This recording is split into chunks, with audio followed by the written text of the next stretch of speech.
अस्सलाम वालेकुम नाज़रीन, मैं हूं आसिम नसीर और आप देख रहे हैं मेरा यूट्यूब चैनल आसिम सीरीज़। और हमारे साथ मौजूद हैं आज डॉक्टर अजमल रहीम साहब। इनसे हम जानेंगे मुल्क की सियासत के बारे में कि वो कहाँ जा रही है और किस तरफ जा रही है और आगे मुस्तक़बिल में क्या होगा। अस्सलाम वालेकुम डॉक्टर साहब। वालेकुम सलाम। तो सर, ये जो आपको ये हालात नज़र आ रहे हैं, इससे हुकूमत तो और हुकूमत भी और अपोजिशन भी, आवाम का इस वक्त कोई नहीं, महंगाई जो है इस वक्त शदीद, तो महंगाई आपको आगे कुछ हालात मुल्क के बेहतर होते नज़र आ रहे हैं, कब तक होंगे? मेरी बात सुने, अवाम का तो वही होता है ना कि नफरी बता दो तो चित्तर मारी रखो, वक्त ना ज़ाया करो। हम कहाँ सीरियस है, मुझे बताएं। अच्छा, आप मुझे बताएं, गाड़ी पे आप निकले, क्या आपने एक जगह पे पहुंचना 1.5 घंटा लगता है, और क्या आप जब वापस आते तो हाइपर हो जाते हैं। ट्रैफिक का कोई असूल है किसी मुल्क का? अगर डिसिप्लिन देखना तो उसकी ट्रैफिक देख लो। हैरान हूँ, 3 बच्चे बिठाए होते हैं मोटरसाइकिल पे, साथ बीवी बैठी होती है। उसने राइट में जाना है, वो अपने आप को कंपेयर कर रहा है, मैं इस कार के मुकाबले का बंदा हूँ, ठीक है। और जब आगे जाते हैं तो आप देखेंगे 1122 खड़ी होती है और बच्चे उधर बिखरे पड़े होते हैं, और खुद टांग पकड़ के उसकी शक्ल देखने वाली होती है, वो क्या कर रहा होता है। खुदा के बंदे, थोड़ा सा अपने आप को डिसिप्लिन कर लो।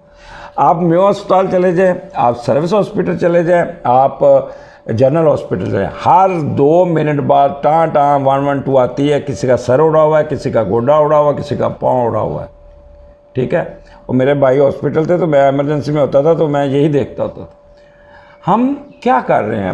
मुझे तो सच्ची बात है। और अगर क़यामत वाले दिन किसी की पकड़ होनी है तो ट्रैफिक पुलिस की पकड़ होनी है। इनकी वजह से लोग मर रहे हैं। सर, एक बहुत इंपॉर्टेंट सवाल, नवाज शरीफ वतन वापस कब आएंगे?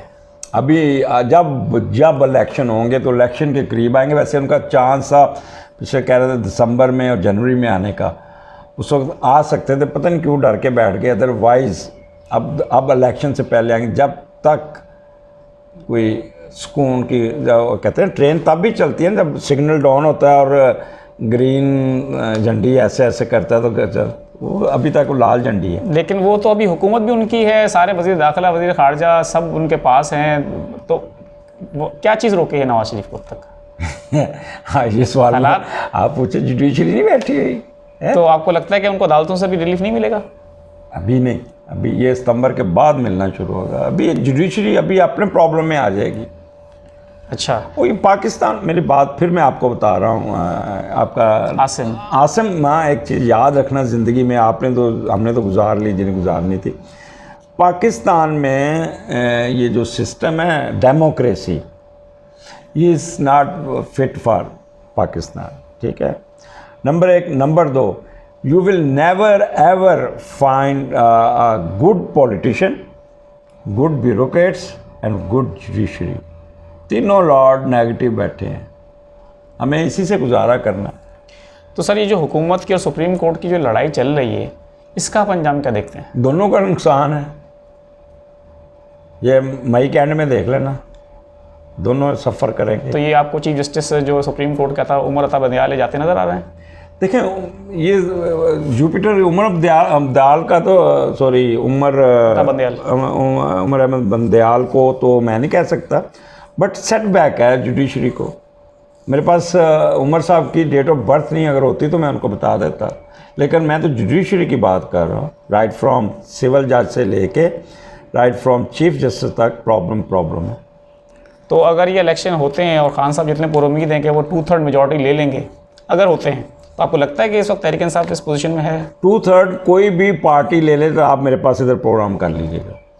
आपको नहीं लगता कि कोई पार्टी इस वक्त सर, और ना ही लेनी चाहिए, जो भी लेगा फ्रॉन बन जाएगा।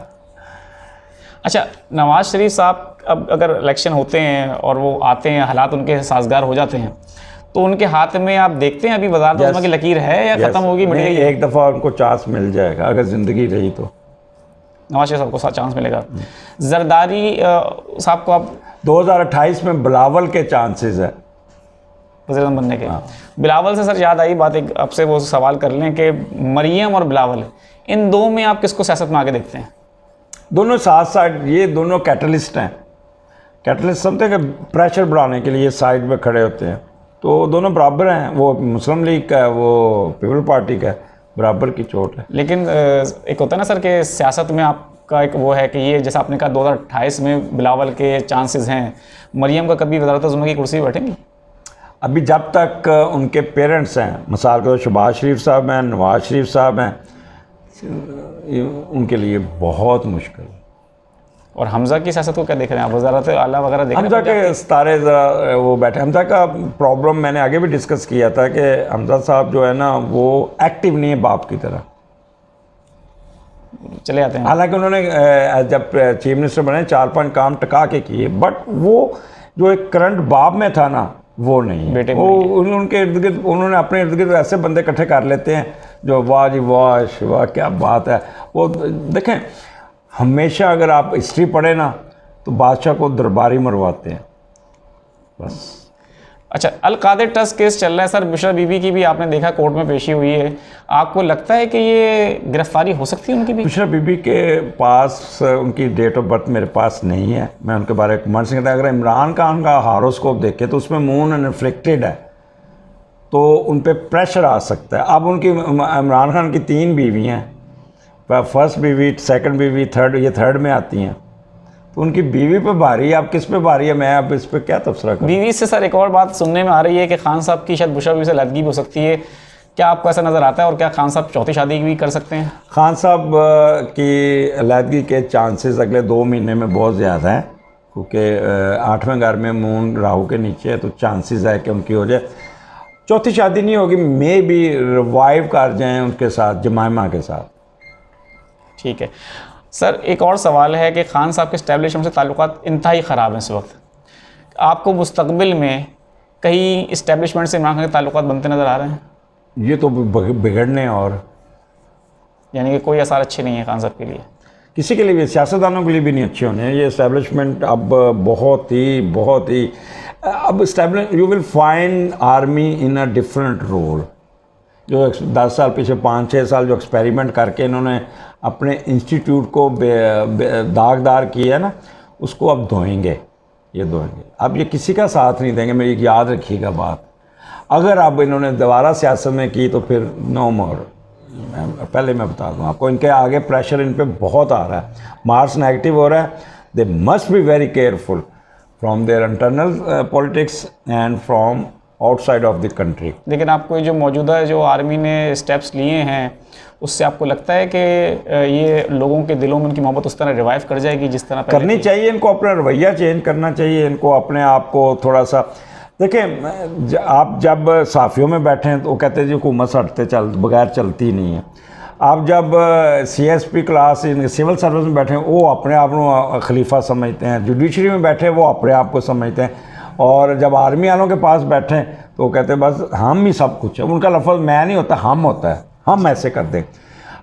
ये मैं शुरू से कहता आ रहा हूँ कि नाके पे जब आप सिविलियन को रोकते हैं ना, तो वो जो सिपाही आता है ना टैकता जिस रुवनत के साथ उस सिविलियन को डील करता है, तो वो जो है ना इनके लिए देखें, दिन में उसने कोई तकरीबन 50-60 हज़ार बंदों से उसने इंटरसेक्ट, वो 50,000 बंदों को रोज़ खफा करता है।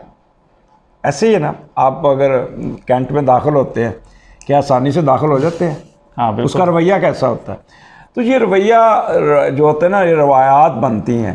तो इनको अब आर्मी वालों को, मुझे याद पड़ता है बचपन में ये पिपला हाउस होता था ना, वहाँ से बड़ा टांगा गुजरना, हम स्कूल जाना, हमने उसको वहाँ पे बाहर ऐसे करना। 71 की बात है, जब मार्शल लॉ लगा हुआ, उसने बड़े आगे से प्यार से करना। अब मैं हैरान हूँ कि बच्चे जो है ना, वो भी उनके दिमाग में नफ़रत का बीज बोया जा रहा है। उसकी वजह इनके रवैयात है, जो रवैये चेंज हो रहे हैं ना। अब क्या ख्याल है कि आर्मी में भी वो 90 की नस्ल तो आ गई है ना, 90 के बाद का बच्चा बेअदब और किसी का कहना मानने वाला नहीं, बेशक जहाँ मर्जी चले जाए। आप मुझे बताएं, जब आपको माँ बाप की इज़्ज़त नहीं करनी तो बाकियों की इज़्ज़त करेंगे? बिल्कुल सही है सर। ये सहाफ़ियों की जो जबरी गुमशुदगियाँ हैं, ये कब तक रुकेंगी? और आपको क्या नज़र आ रहा है कि जैसे देखिए मेरी बात सुने, सहाफ़ियों के बारे में मैं क्या कमेंट्स दूँ? आप रोज़ शाम को बैठ जाएँ, TV चैनल 17-18 जो चैनल होते हैं, मैं सब शिफ्ट करता हूँ। अच्छा, मुर्गे लड़ा रहे होते हैं ना, तो ये ऐसे मुर्गे नहीं लड़ रहे होते, वो बाहर शायर कर रहे होते हैं। और फिर मंजन बेचना, यार आप पॉजिटिव सहाफ़त क्यों नहीं करते, आप दोनों को पॉइंट ऑफ व्यू को क्यों नहीं लेते। मैं हैरान हूँ, कल एक कराची के जर्नलिस्ट पढ़े लिखे, बड़ा खूबसूरत उसने वो ऐसे कर रहा था जैसे कि वो उसकी सियासत में हिस्सा है और वो लड़ रहा था, ठीक है। अब जियो में एक साफ़ी हैं, वो ऐसे शुरू हो जाते हैं जैसे बस में आकर मंजन बेचता बंदा, वो ऐसा मंजन बेचना शुरू कर देगा, स्टार्ट करेगा ऐसे भी, जिससे लोग डिप्रेस होते हैं। मैं सच्ची बात बताऊँ, मैं इन सबको सुन के ना मैं तो चैनल चेंज कर देता हूँ। मैं एक दिन अपने फादर के पास गया तो मैंने कहा आपने ये लगाया हुआ BBC CC, कहते क्या सुनना है इनका, ये लोगों को ज़हन बीमार कर रहे हैं। तो सहाफ़त इस वक्त का रोल जो है ना बहुत पुअर है। और ये जो सहाफ़ियों की गुमशुदगी के बारे में ये सर ये खुद जिम्मेदार हैं। रुकेंगी? देखें, जब मैं आपका गिरेबान पकड़ूंगा, एक दफ़ा नहीं, 2 दफ़ा नहीं, 3 दफ़ा नहीं, आपका क्या काम है कि भी आप एनालिसिस करो। एनालिसिस होता है ये ऐनक है, इसको ऐसे होना चाहिए, इसको ऐसे होना चाहिए, और दोनों का पॉइंट ऑफ व्यू। आप जब खड़े होकर तकरीरें करें और फिर जब जलाओ गिराओ के बाहर खड़ो के वो लाइव दिखाएं, फिर कहते मुझे उठाया क्यों। बिल्कुल ठीक है, तो फिर ये होता है ना। ठीक है। Thank you so much sir, बहुत बहुत